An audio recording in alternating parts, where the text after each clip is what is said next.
Hello दोस्तों, आज मैं एक्सप्लेन करने वाला हूँ महाराजा मूवी को। लेकिन उससे पहले आप सभी से रिक्वेस्ट है, चैनल को सब्सक्राइब और वीडियो को लाइक ज़रूर करें। तो चलिए शुरू करते हैं। कहानी की शुरुआत होती है महाराजा नाम के आदमी को दिखाकर, जो पैसे से एक नाई है और वो राम की सैलून में काम करता है। फिर महाराजा अपनी बच्ची के लिए खिलौने लेता है और उन्हें रोड पार बैठी अपनी पत्नी और बच्ची को दिखाता है।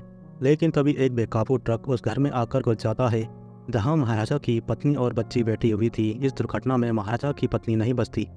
फिर कहानी आगे बढ़ती है और ज्योति नाम की लड़की दिखाई जाती है, जो 10वीं क्लास में पढ़ती थी। ज्योति पढ़ने में कमज़ोर थी, लेकिन स्पोर्ट्स में वो सभी बच्चों से आगे थी। फिर हमें ज्योति का घर दिखाया जाता है, जहाँ ज्योति अपने पिता महाराजा के साथ रहती थी। दरअसल उस एक्सीडेंट में महाराजा की बेटी बच गई थी, क्योंकि जब ट्रक घर में घुसा था तो एक लोहे का डस्टबिन उसके ऊपर गिर गया था और उस डस्टबिन के अंदर वो बच्ची सुरक्षित रही। इसलिए उस कूड़े के डब्बे को महाराजा और ज्योति ने लक्ष्मी नाम दिया था और वो उसे अपने घर का तीसरा सदस्य मानते थे। वहीं महाराजा ने अब अपनी बेटी के नाम से सैलून खोल लिया था, जहां वो लोगों के बाल काटता था। महाराजा अपनी बेटी से बहुत प्यार करता था, वो उसके लिए कुछ भी कर सकता था।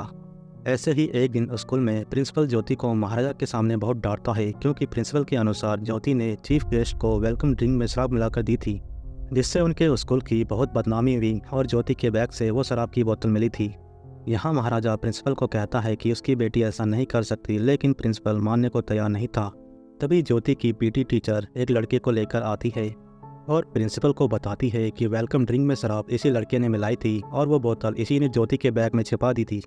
यहाँ प्रिंसिपल ज्योति को वार्निंग देकर जाने देता है, लेकिन तभी महाराजा प्रिंसिपल से कहता है कि आपने बिना बात के उसकी बेटी को डांटा है, इसलिए उससे माफ़ी मांगे। ये सुनकर प्रिंसिपल गुस्से से पगला जाता है। वो गार्ड से कहकर महाराजा को बाहर निकालता है, जहां महाराजा एक पोल को पकड़ लेता है और वो कहता है कि जब तक प्रिंसिपल उसकी बेटी से माफ़ी नहीं मांगेगा वो कहीं नहीं जाएगा। महाराजा की पकड़ से वो पोल टेढ़ा हो जाता है। यहाँ महाराजा की सनक देखकर प्रिंसिपल डर जाता है और वो ज्योति से माफ़ी मांगता है। इस घटना से पता चलता है कि महाराजा अपनी बेटी के लिए किसी भी हद तक जा सकता है। फिर ज्योति स्पोर्ट्स कैंप के लिए एक हफ्ते शहर से दूर रहने वाली थी।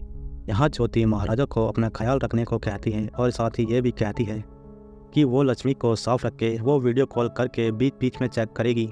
ज्योति के जाने के बाद महाराजा अपने सैलून जाता है और वहाँ काम करता है। फिर रात में वो अपने घर आता है, जहाँ आधी रात में उसके घर के अंदर एक सांप घुसता है। यहाँ महाराजा का घर पूरी तरह से बिखरा हुआ था और वहीं महाराजा भी बेहोश पड़ा हुआ था। वो सांप महाराजा के ऊपर से होकर बाहर निकल जाता है। फिर अगले दिन एक गैराज में स्थानीय नेता आता है, जो वहाँ के मैनेजर को पीटता है और उससे पूछता है कि कार में रखा चश्मा कहाँ है। यहाँ मैनेजर उसे कहता है कि उसकी कार की सर्विस किसी और ने की थी।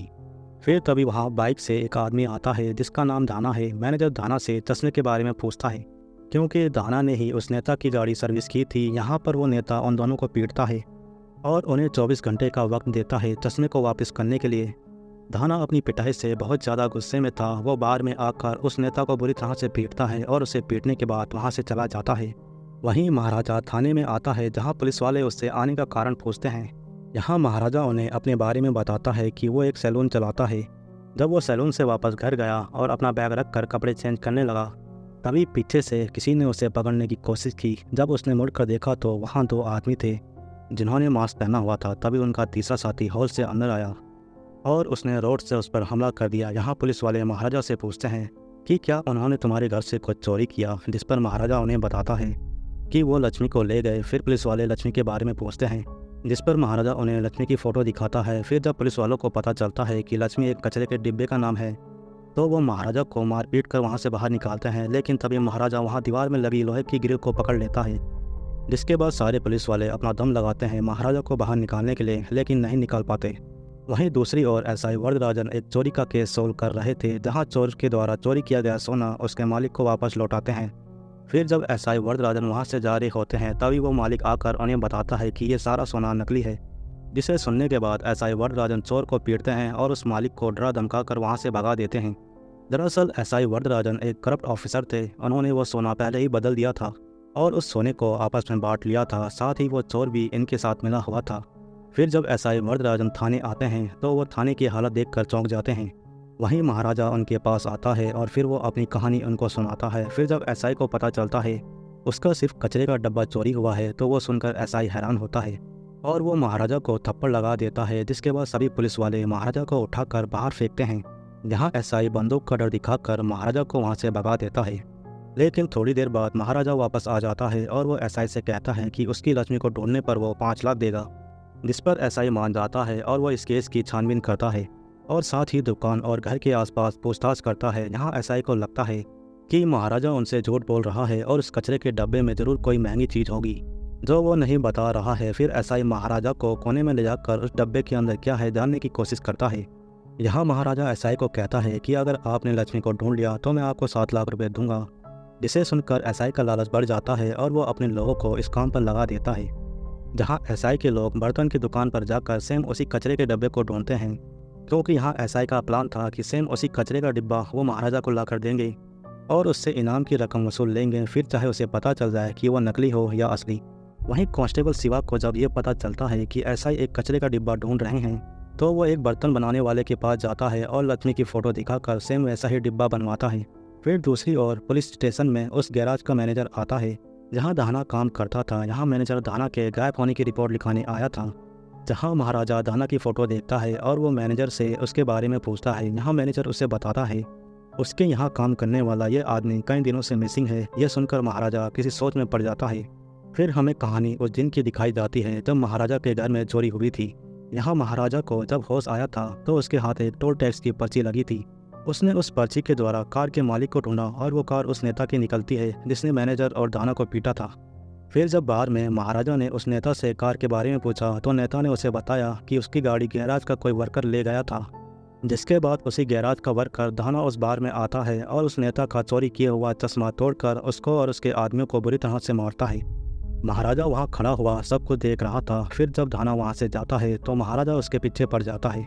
यहाँ दाना को पता चल जाता है कि महाराजा उसके पीछे है तो वो अपने आदमियों को फ़ोन करके बुलाता है। फिर वो महाराजा को बंद बड़ी फैक्ट्री में लाता है जहाँ उसके आदमी महाराजा पर हमला करते हैं, लेकिन महाराजा उन सबको पीट डालता है। और फिर वो दाना को पकड़ के पूछता है कि उसके साथ और कौन था जो उसके घर में आए थे। यहाँ दाना उसे बताता है कि उनमें से एक पुलिस वाला था जो तेरे ही एरिया का है। फिर दाना महाराजा को धक्का देकर वहाँ से भागने की कोशिश करता है, लेकिन महाराजा यहाँ दाना को जान से मार देता है और इसी कारण से महाराजा पुलिस स्टेशन आता है जहाँ वो झूठी रिपोर्ट लिखवाता है ताकि उसे समय मिल सके दाना के दूसरे साथी को ढूंढने के लिए। वहीं शिवा एसआई के घर पर उस कचरे के डब्बे को वैसा ही रूप देता है जैसा कि फ़ोटो में था। फिर इसके बाद एसआई जान पहचान के चोरों को फ़ोन करके चोरी का इल्ज़ाम अपने ऊपर लेने को कहता है। यहाँ वो चोर मान जाते हैं, लेकिन जब उन्हें पता चलता है कि कचरे के डब्बे की चोरी का इल्ज़ाम अपने ऊपर लेना है तो वो मना कर देते हैं। एसआई कई लोगों को फ़ोन करता है लेकिन सब मना कर देते हैं। फिर कांस्टेबल शिवा ये काम करने के लिए रेडी हो जाता है। बदले में एसआई भी उसे इनाम देने का वादा करता है। फिर वो सभी चोरी की वारदात का रिहर्सल करते हैं। यहाँ एसआई वारदात की बारीकी को समझने के लिए महाराजा को दोबारा से अपनी कहानी सुनाने को कहता है, जिस पर महाराजा उन्हें वही बात बताता है जो उसने पहले बताई थी। दरअसल महाराजा उनसे सच छिपा रहा था कि एक्चुअल में उस रात क्या हुआ था।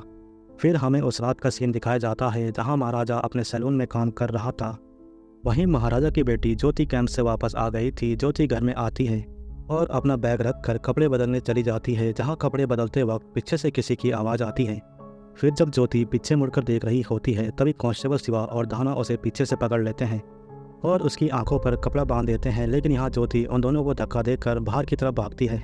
तभी तीसरे बंदे की एंट्री होती है जिसका नाम सेल्वम था। वो ज्योति को बहुत बुरी तरह से मारता है, जिसके बाद वो तीनों आपस में बात करते हैं जहाँ उनकी बातों से लगता है कि वो महाराजा को मारने के लिए आए थे।